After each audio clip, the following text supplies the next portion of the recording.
Afternoon. Mike, since the first quarter of game one, Jones 11 for 37 from the field, have you noticed anything that the Hawks are doing differently to kind of contain him, and what's the key to kind of unlock here in game three? No, we just got we got to keep trying to move him around, and give him different looks throughout the course of the game. Following up on that, I mean, defensively, he's had, CJ, it's been a pretty tough assignment. I mean, would you ever think about, for him moving, changing things around so does he have to spend so much time in defense? Would it affect his offense, or he's not a guy like that? Say the question. I'm sorry. Yeah. Did you think about giving Jalen maybe something a little, I don't want to say easier, but less difficult, that is easier, on defense, so he has more energy on offense? I mean, does one affect the other if you have a really tough defensive assignment? Give him less. What do you mean, give him less? Give him it easier, less to do in defense. I mean, or less, give him more help in defense. Give Jalen more help in defense. I'm not sure if I understand my answer. And you tell me if I. Okay. I just meant him having to work so hard on defense. Does that affect his offensive game? Maybe anytime somebody has to work hard, it could. That would be a question for him. How he feels, but we've done defensively. We've done a decent job of mixing the matchups, so he's guarded Okongwu, he's guarded Daniels, he's guarded CJ, he's guarded Alexander Walker. Those are the four guys, not Okongwu, Kuminga, I apologize. He's guarded Kuminga, CJ, Alexander Walker, and Daniels. So those are the four guys. He'll guard Gabe if Gabe's on the floor, some Benson as well, but those are the 4 or 5 guys that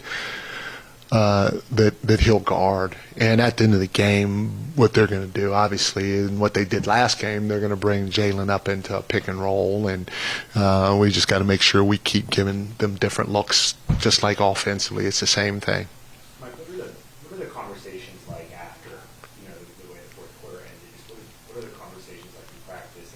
Like, dialogue different than you speak of? No, our conversations are always open. I'm a full believer in giving not just the players, but my coaches too. I don't have all the answers. I've never claimed to have all the answers, but when you give people ownership, the buy-in seems a higher level. That's any bit. I mean, shoot, even your business. If your boss gives you ownership on your stories, you're going to be like, okay, no, he's empowering me. Let me get after this. So it's the same whether we win or lose. The dialogue's always open, but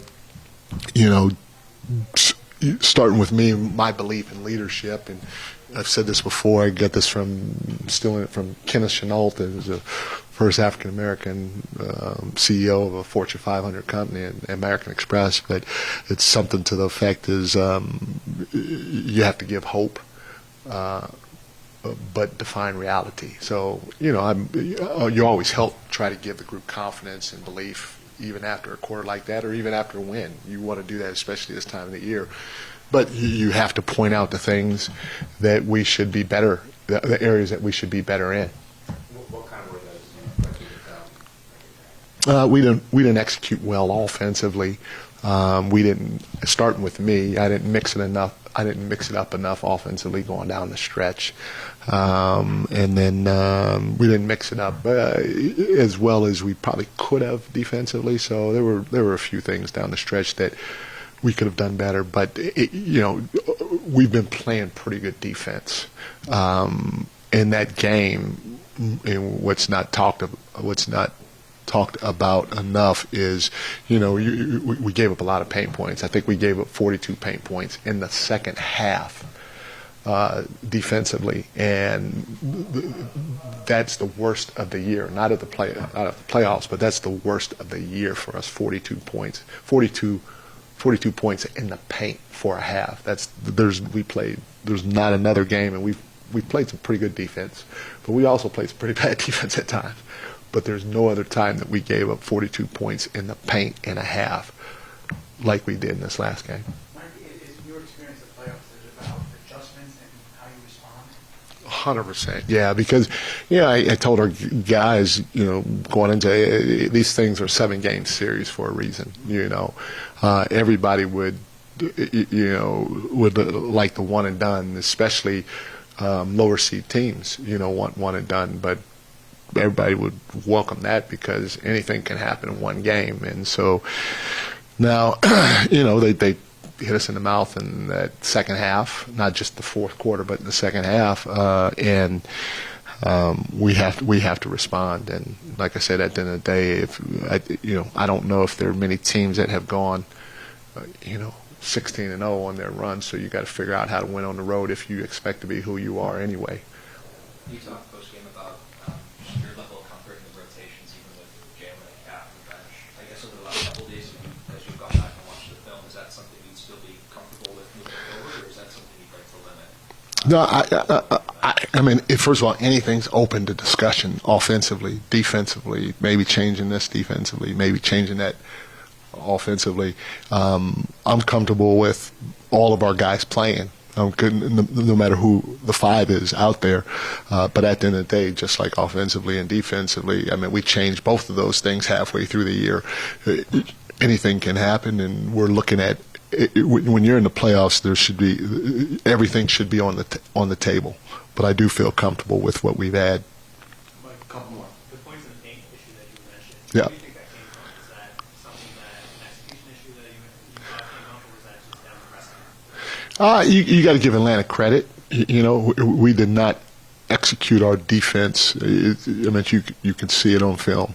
We did not execute our defense, and our guys saw it on film. We didn't execute our defense the way that we could have, or the way we should have, and the way that we have been doing throughout the first 6 quarters, or 3 halves. I'm sorry, 3 halves.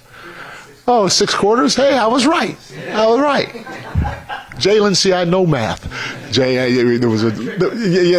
was tricking myself. I asked the guys what 24 minus 8 was, I think, the other day, and I was like, I'm not great at math. Tell me what 24 minus 8 is. And Jalen, being a little smart aleck, looked at me and he goes, 16. I'm like, oh, thank you. And I said, I graduated. I would have figured it out. And he looked at me like he doubted me, like I couldn't have figured it out. So back at you, Jay. But go ahead. Just obviously, this is a veteran group, but just like, can this adversity be a good thing? And just what gives you the confidence, I guess, in the team's response? Again, and I don't know how much of an adversity it is. I guess it's a little bit when you lose. When you lose, you tend to feel it. But, like I said before, that's why I think it's good to go through it during the course of the year so you can continue to have belief and have ability to bounce back and all that because you've been there and done it. And it's a little easier to handle when you lose or when you lose a couple in a row or whatever in the playoffs. So anytime you struggle, especially if you're a resilient group, it could be a good thing. And our group is resilient. Thanks, Coach. Thanks.